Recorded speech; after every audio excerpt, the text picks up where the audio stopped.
What is up guys, I am the Revenger's Hammer, and in this video we will be reviewing the GoPro Hero 4 Session. If you're watching this video, obviously you are in the market to buy a GoPro Hero 4 Session in 2022. It would have to be secondhand, it's been discontinued. The GoPro Hero 4 Session is adequately priced between the Hero 3 as well as the Hero 4. In this video we would look at the pros and cons as well as an in-depth review of the Hero 4 Session. Let's get into some of the physical attributes. GoPro 4 Session has a cubic design. It has the lens on one side of the cube with a microphone in the front. It has a power button and LCD display on the top. Housing on the left hand side, which if you eject has the micro SD card slot as well as the micro USB power and data transmission. Battery on the GoPro typically lasts about an hour, maybe an hour 20 minutes if you're lucky. The issue I find with the GoPro is that it starts to overheat, so odds are you would run out of battery or it overheating before you run out of memory. So once you are in your app, as you can see, I'm going to show you, I'm going to cross between the two screens.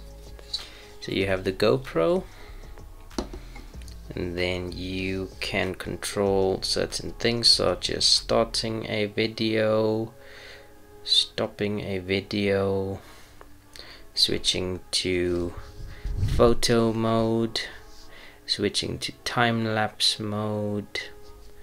Let's go here to video. You can change all of the settings.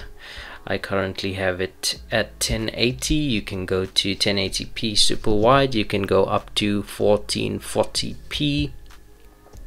I keep my videos at 30 frames per second. You can also use it to view footage. Keep in mind it does preview it at a lower resolution. You will have to download the video in a higher resolution if you do want it to be viewed.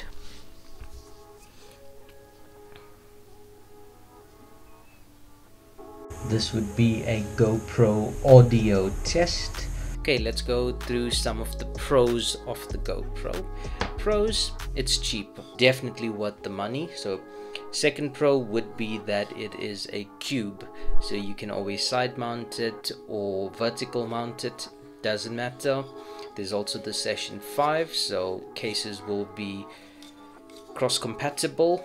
You would need some accessories.